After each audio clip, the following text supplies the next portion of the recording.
오늘 주신 말씀은 룻기 1장 1절부터 5절까지 같이 합독하겠습니다. 룻기 1장 1절부터 5절까지 다 같이 합독합니다. 시작. 사사들이 치리하던 때에 그 땅에 흉년이 드니라.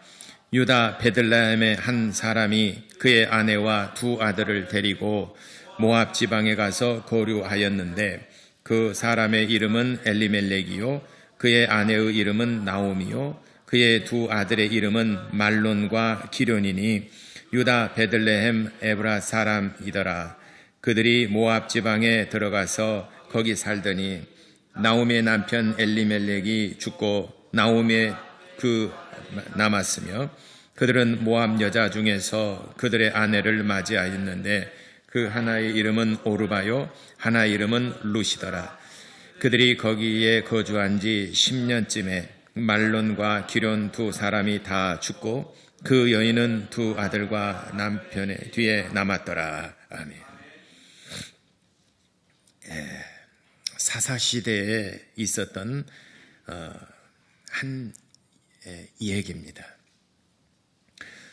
우리가 룻기를 통해서 어떤 것을 교훈을 받는가 하는 것을 이 시간에 우리 같이 은혜 나누고자 합니다. 하나님은 인자하신 분이시고 자비로우신 분이십니다. 인자하시다, 자비하시다 라고 하는 말은 헬라어로는 헤세드라고 하는 동일한 단어를 쓰고 있습니다. 헤세드라는 그 동일한 단어, 인자하시다, 자비하시다, 동일한 의미로 쓰이고 있는데 헬라어로 헤세드란 말은 강한 자가 약한 자에게 베풀되 책임이나 의무로 행하는 것이 아니라 자발적으로 베푸는 사랑, 이렇게 정의하고 있습니다. 그러니까 의무감 때문에 하는 것이 아니라 굳이 하지 않아도 되는데 선을 베풀어 주는 것을 말하는 것이죠. 강한 자가 약한 자에게 자발적으로 선을 베풀어 주는 것, 사랑을 베풀어 주는 것, 이걸 자비 또는 인자라고 말합니다. 이 세상은 흔히 큰 자가 작은 자를 억압하고 압제하고 있는 것을 빼앗으려고 그러고 또 뭔가 권세를 드러내려고 합니다. 있는 것을 있는 채 하고 드러내려고 합니다. 좀 알아달라는 것이죠. 이게 세상 사람들의 대부분의 사람들이 갖는 마음입니다. 내가 뭔가 좀 더 가지고 있어요. 그럼 뭔가 알아달라는 것이죠. 그런 어떤 제스처들을 말로 하든지 뭘로 하든지 갖다니 표현을 합니다. 좀 더 내가 너보다 많은 것을 가지고 있어, 더 알고 있어, 내가 좀 더 많은 것을 누리고 있어 하면은 그것을 약한 자, 연약한 자에게 오른손이 하는 것을 왼손이 모르게 자비를 베풀고 선을 베푸는 것이 아니라 뭔가 위세를 하려고 그러고 알아주길 바라고 억압하려고 그러고 뭔가 있다는 것을 자랑스럽게 생각합니다. 그러나 자비 또는 인자, 헤세드란 말은 그렇게 자랑하거나 위세를 하지 아니하고 그저 베풀어 주는 겁니다. 선을 베풀어 주는 겁니다. 강압에 의한 것이 아니라 자발적으로 선을 베풀어 주는 것입니다. 오늘 이 본문 말씀에 룻기에 나타난 그 자비, 하나님의 사랑은 오늘 본문의 이 룻기서는 짧습니다. 여기를 통해서 우리가 두 가지 나타나는 현상을 볼 수가 있어요. 첫 번째는 룻이 시어머니에게 베푸는 사랑입니다. 며느리가 시어머니에게 베푸는 사랑이에요. 오늘 이게 성경 본문에 잠깐 앞에 배경에 대해서 기록이 되어 있는데 엘리멜렉이라는 사람이 있습니다. 엘리멜렉이라는 사람은 유대 베들레헴 땅에 사는 사람인데 그 지역에 크게 흉년이 들었어요. 먹고 살 것이 없습니다. 흉년이 들어서 먹을 것이 없어서 모압 지방으로 갔습니다. 모압 지방에 가서 뭔가 좀 먹을 것을 찾으려고 내려갔는데 그만 남편이 죽었습니다. 그 남편 엘리멜렉이 죽고 나오미가 이제 과부가 됐죠. 그리고 이제 그 두 아들이 남아 있습니다. 말론과 기럨 두 아들이 있는데 두 아들이 모압 여인과 결혼을 했습니다. 그런데 얼마 가지 않아서 기럨도 죽고 말론 큰아들도 죽고 둘째 아들 기럨도 죽었습니다. 졸지에 아버지 죽고 남편 죽고 두 아들들 죽고 더 이상 나오미는 살 소망이 없죠. 남편을 잃었다는 것은 이젠 당시에는 남자가 그래도 나가서 경제 활동을 해서 가정을 먹여 살렸는데 기둥이 무너져 버렸죠. 그러니까 살아가기가 정말 막막하고 아주 정말 이루 말할 수 억장이 무너졌겠죠. 게다가 얼마 가지 않아서 그래도 두 아들을 의지했는데 아들들 결혼하고 얼마 머지않아서 두 아들마저 죽어버렸습니다.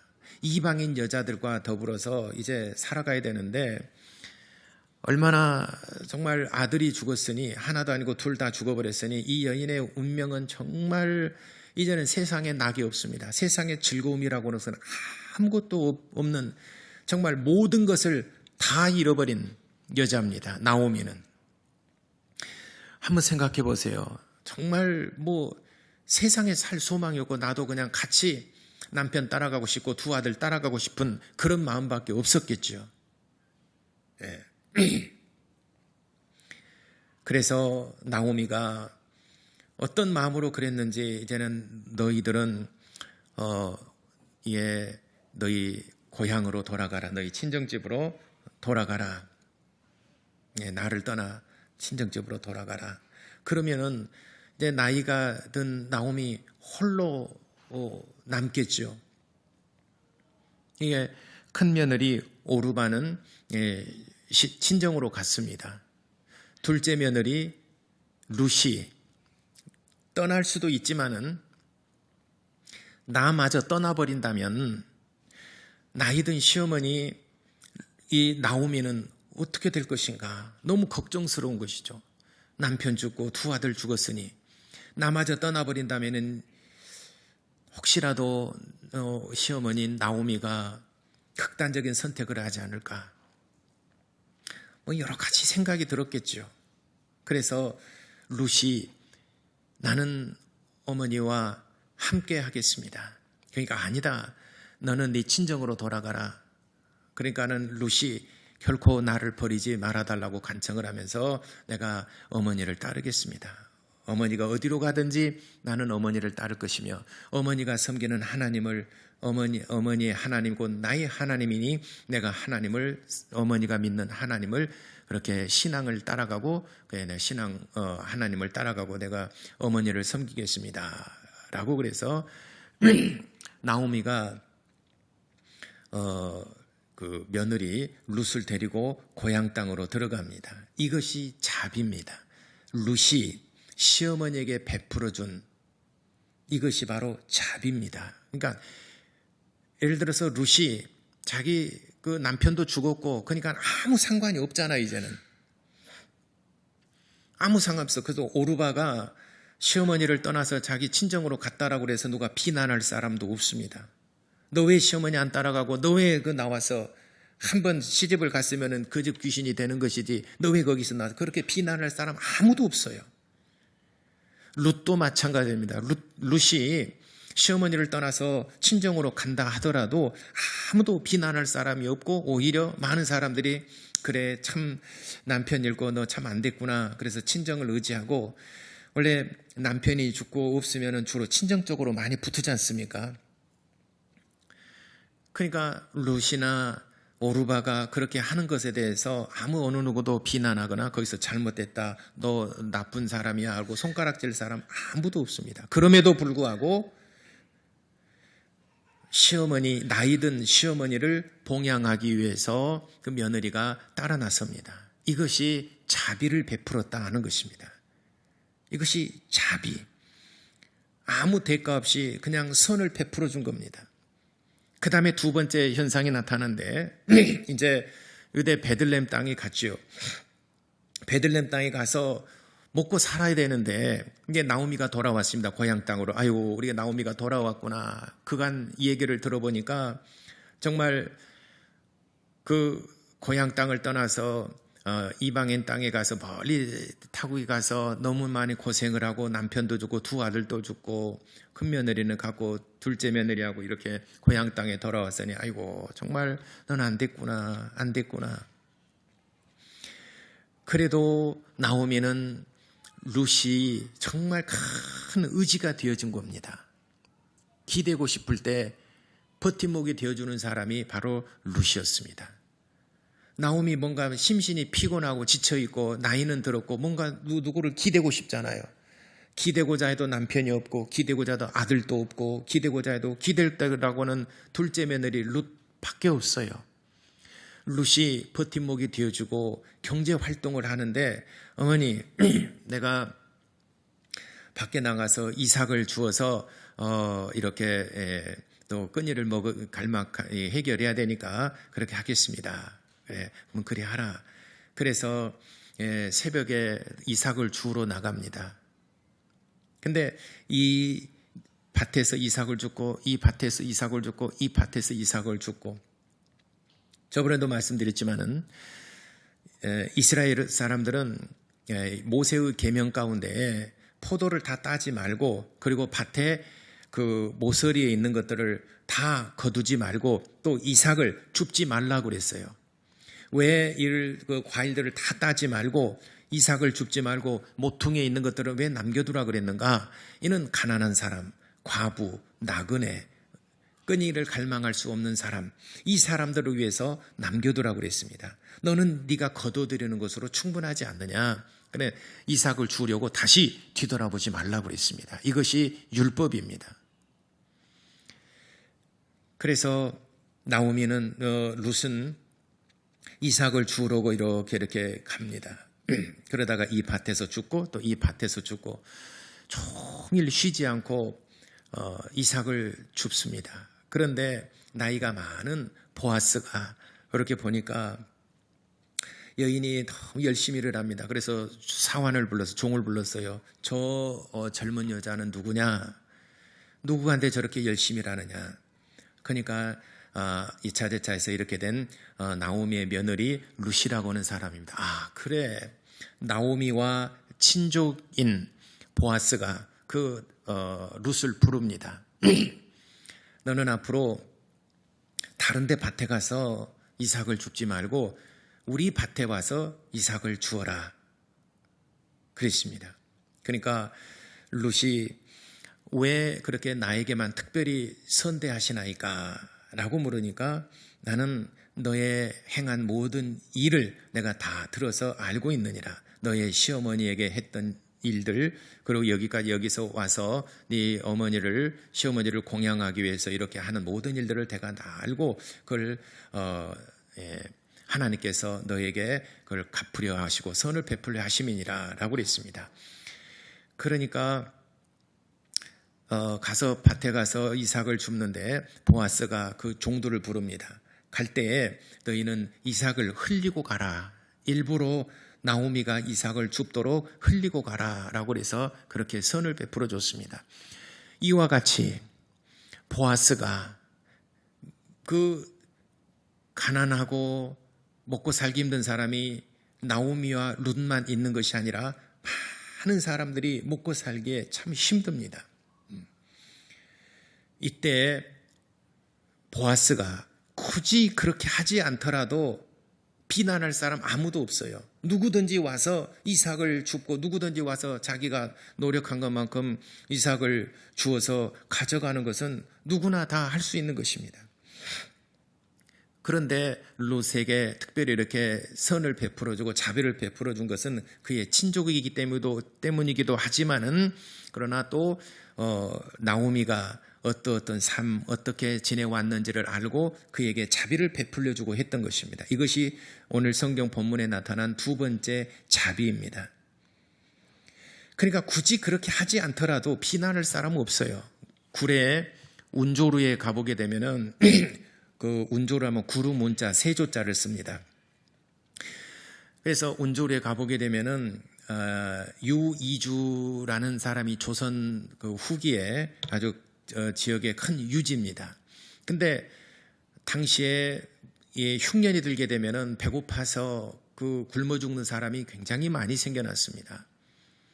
조선시대 때나 고려시대, 조선시대 우리나라에 재배되는 쌀이 별로 좋지 않은 쌀입니다.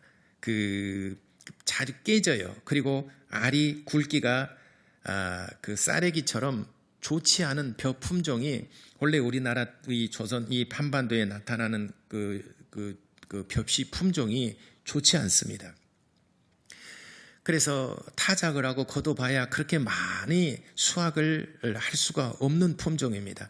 이 벼 품종이 개발된 것이 1965년도 이후로 1960년대 후반부에 벼씨 품종이 개발되어 가지고 지금은 우리나라에 나타나는 쌀이 정말 품종도 좋고 맛도 좋고 생산량도 많이 좋아진 것이지, 조선시대나 고려시대 때 우리나라의 그 벼 품종은 정말 거둬들이게 수확하게 별거 알람미 쌀이 훨씬 더 수확이 많고 병충해도 강하고 더 많은 수확을 고 맛도 더 좋았습니다. 알람미 쌀이 동남아 지역에서 거둬들인 쌀이 우리 이 한반도 땅에 나타나는 그 거둬들인 쌀이 별로 좋지 않아요. 그러니까 한번 흉년이 들었다 그러면은 굶어 죽는 사람이, 그래서 보릿고개란 말이 많이 나오지 않습니까? 보릿고개를 넘은 사람이 참 많이 있었죠. 이런 일화가 있죠. 영조가 세 번째 부인 정순왕후죠. 영조가 나이가 많이 더 70, 60, 70 이렇게 됐을 때 정순왕후가 열 몇 살이에요. 세 번째 부인 죽고 영조가 너무 오래 살다 보니까 부인들이 먼저 죽고 그러니까 세 번째 부인 정순왕후를 간택을 하는데 문제를 냅니다. 그래서 어느 집 딸인가 방석에다가 자기 아버지의 이름, 아버지의 조남을 이렇게 써가지고 방석을, 그래야 누구 집 딸인 줄을 아니까. 그런데 정순 그 아가씨 이제 열 몇 살 된 방석에 앉지 않고 옆에 앉아 있어요. 그대는 왜 방석에 앉지 않고 이렇게 옆에 앉아 있느냐? 그러니까 우리 아버지의 이름을 내가 깔고 앉을 수가 없어서 그렇습니다. 라고 이렇게 뭔가 처음부터 좀 다르죠. 그리고 첫 번째 문제를 내죠. 문제가 뭐냐면은 가장 넘기 힘든 고개가 무슨 고개인가? 그러니까 어떤 사람은 추풍령 고개, 추풍령 고개가 이제 말하자면은 예전에 그 과거 경남에서 과거 시험을 보려면 추풍령 고개를 넘어야 됩니다. 그러면 추풍령 고개가 얼마나 험한 산이든지 거기가 산적들이 제일 많은 곳입니다. 그래서 힘들죠. 그래서 그거를 문경세제라고 합니다. 세제란 말은 새도 이 이 산을 넘기가 힘들어서 한번 쉬었다 간다라고 해서 문경에 가면 세제라고 있어요. 문경세제. 그렇게 추풍령 고개를 넘어가기가 그렇게 힘들어서 새들도 한번 쉬어간다는 그런 고개가 있습니다. 그래서 어떤 사람은 추풍령 고개다, 문경세제가 가장 높은 성이다. 정순왕후가 그렇게 기록했어요. 보릿고개가 가장 넘기가 힘듭니다. 제 아무리 어렵다 한들 보릿고개보다 더 힘든 사람 어디 있을까요? 그래가지고 간택이 돼갖고 정순왕후가 됐다니까요. 별로 반응도 없으시고 다 아는 얘기니까 그러니까 보릿고개 참 넘기 힘든 이 굶주림이라는 것은 정말 나는 견뎌낼 수 있지만은 자식들이 굶고 자식들이 먹을 것이 없다는 것을 정말 배고파서 달라고 우는데 줄 것은 없고 얼마나 부모 마음이 정말 찢어지겠습니까? 얼마나 가슴 아픈 일입니까? 그래서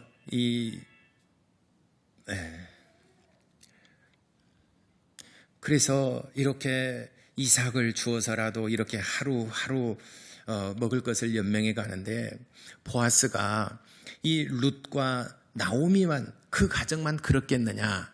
당시에 흉년이 들고 오니까 참 힘들죠. 제가 운조로 얘기하다 그랬구나. 조선 후기에 유이주라는 그 지역에 큰 지주가 있습니다. 그런데 흉년이 들게 되면은 거기는 타인능해라고 하는 큰 뒤주가 있어요.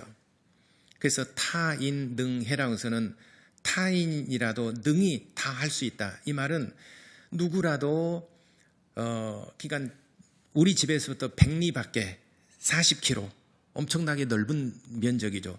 백리 밖에서는 굶어 죽은 사람이 없어야 된다. 그래서 흉년이 들게 되면은 그 뒤주에다가 항상 쌀을 가득 차고 넘치도록 부어놨습니다. 누구도 한 번을 이렇게 들게 되면은 한 대박이 나와요. 그러면은 집에 가서 하루는 먹을 수 있잖아요. 그래서 거기 보면 타인능해라고 이게 그 뒤주에가 적어졌습니다. 그래서 굶어 죽는 사람이 없도록 선을 베풀어 굳이 그렇게 안 하더라도 비난할 사람은 없을 텐데 그냥 누가 가져갔는지 몰라요. 주인이 딱 지키고 있어서 이렇게 감독하는 것도 아니고 감시하는 것도 아니고 주인은 없어요. 그냥 종이 봐가지고 쌀이 떨어졌으면 쌀 가마니로 부어놓고 또 쌀이 떨어졌으면 쌀 가만히 놓고 아무 감시하는 사람도 없이 누구나 다 한 대씩은 가져가서 굶어 죽은 사람이 없도록 그렇게 선을 베풀어줘도 그게 바로 자비입니다. 유이주식. 그래서 그 밀란이 일어나고 그때 6.25 때도 그렇고 밀란이 일어나고 그럴 때는 종들이 그 마을의 그 유이주시 가문 자손들을 지켜줬답니다. 그 역사가 거기 가보게 되면은 다 그 기록이 되어 있어요. 그래서 밀란이 나고 어려울 때 되게 되면은 먼저 있는 사람들이 세도를 부리고 권세를 부리고 억압을 하고 또 착취하고 막 그러지 않습니까? 또 경기가 어려울 때 이제는 먹고 살기가 힘드니까 땅을 헐값에 그냥 사들이고 어려울 때 먹고 살아야 되니까 땅을 헐값에 팔아요.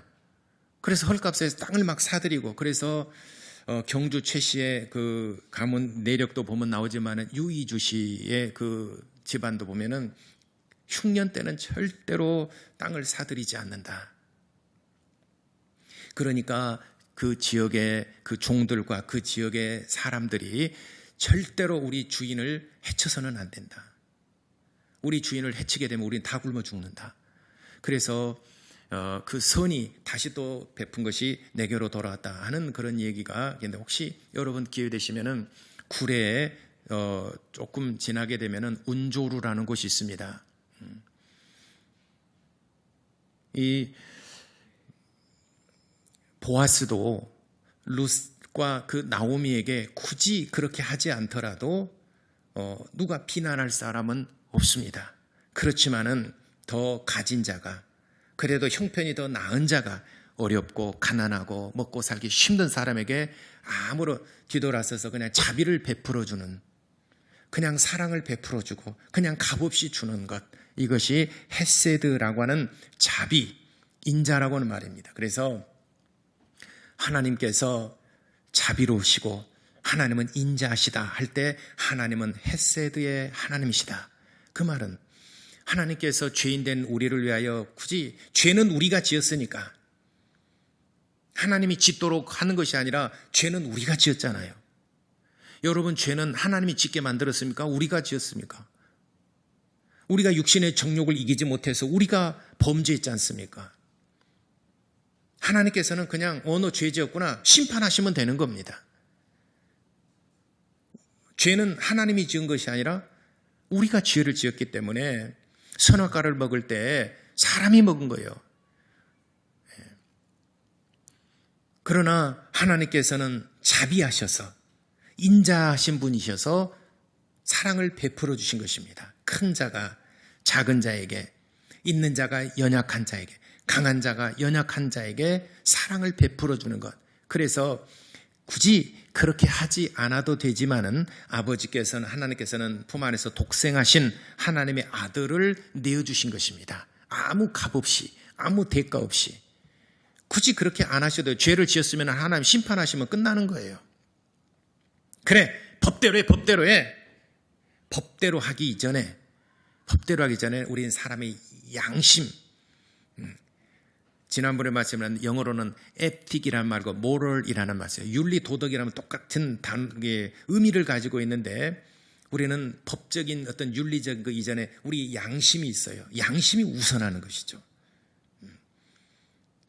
법대로 해, 법대로 하기 전에 우리 마음에서부터 벌써 움직이는 거죠. 그래서 하나님께서는 법대로 심판하시면 되는 겁니다. 모세에게 이미 율법을 주셨고 율법대로 심판하시면 되는 거예요. 네가 죄를 지었으니까 너는 그 죄에 합당한 벌을 받는 것이다.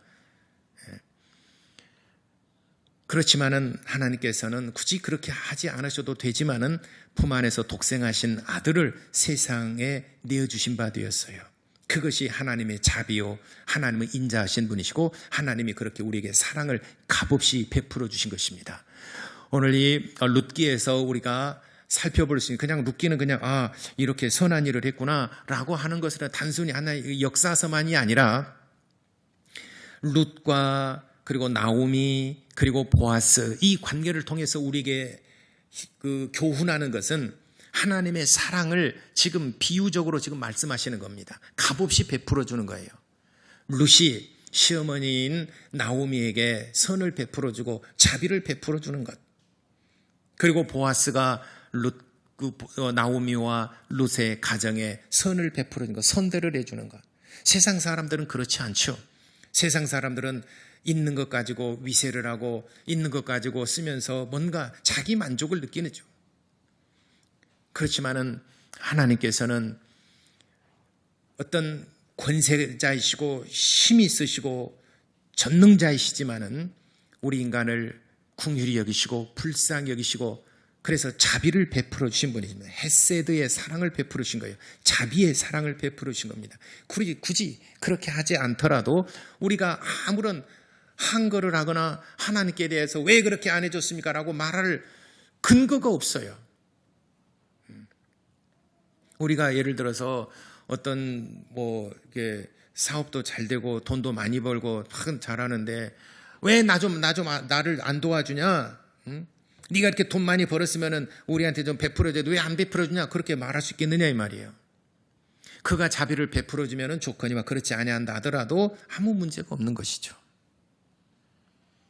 값없이 오른손이 하는 것을 왼손이 모르게 선을 베풀어주는 것, 이것이 하나님의 사랑, 자비, 헤세드라고는 하나님은 자비하신 분이시다. 하나님은 인자하신 분이시다. 똑같은 단어를 헬라어에서는 쓰고 있는데 바로 그런 의미입니다. 이런 마음을 가지고 우리가 하나님을 섬겨야 된다는 것입니다. 헤세드의 사랑, 하나님의 자비하심, 하나님의 긍휼하심을 입었습니다. 그래서 예수님께서 한 비유를 통해서 말씀하셨죠. 내가 이 사람은 1만 달란트의 빚진 자를 탕감해 줬습니다. 1만 달란트 빚진 자라는 것은 이거는 평생 갚아도 갚을 수 없는 돈입니다. 탕감해 줬어요. 근데 탕감해 줬는데 가서 500데나리온의 빚진 자를 잡아다가 엄히 문책하고 때리고 빨리 갚아라. 안 갚으니까는 감옥에 가다 버렸어요. 이것을 종들이 듣고 아니 너는 1만 달란트에 빚진 것을 네 주인에게 탕감받았거늘 하물며 500데나리온 이 빚진 것을 어찌 네가 그거를 잡느냐. 너도 용서를 해주고 그걸 탕감해 주는 것이 넌 옳지 않느냐. 바로 그것입니다. 바로 우리가 하나님께로부터 큰 은혜를 입었고 하나님의 자비하심으로 하나님의 사랑을 입었습니다. 그러면 우리도 오른손이 하는 것을 왼손이 모르게 우리가 가진 것이 있고 더 남보다 낫고 남보다 더 아는 것도 있고 뭔가 좀 사회적으로도 좀 더 나으면은 우리보다 형편이 어렵고 또 힘들고 그런 사람들을 돌아보는 것이 바로 교회가 해야 될 일이고 또 주님의 사랑을 받은 자들이 해야 될, 그리스도인들이 해야 될 일입니다. 굳이 그렇게 하지 않아도 되지만은 그렇게 하는 것, 이것이 그리스도인입니다. 굳이 그렇게 하지 않아도 돼요. 비난할 사람도 없고 법적으로나 도덕적으로 아무 문제가 없어요. 그렇지만 굳이 그렇게 하지 않아도 되지만 오른손이 하는 것을 왼손이 모르게 자비를 베풀어주고 선을 베풀어주는 것, 이것이 바로 우리 그리스도인들이 해야 될 일입니다. 연말을 맞이해서 우리 주변 어려운 사람이 없진 않는가? 나오미나 룻과 같이 정말 어려운 사람이 없나? 우리 주변도 돌아보고 그래서 선을 베풀고 자비를 베풀어주는 그런 헤세드의 사랑, 하나님의 사랑을 가지고 내 이웃을 내 몸같이 사랑하고 돌보는 그런 그리스도인 되시기를 예수 이름으로 축원합니다. 기도하겠습니다. 오늘 이 본문에서 하나님의 인자하심과 자비하심에 대해서 이 나오미와 룻 그리고 보아스의 이 관계를 통해서 우리에게 교훈하고 있습니다.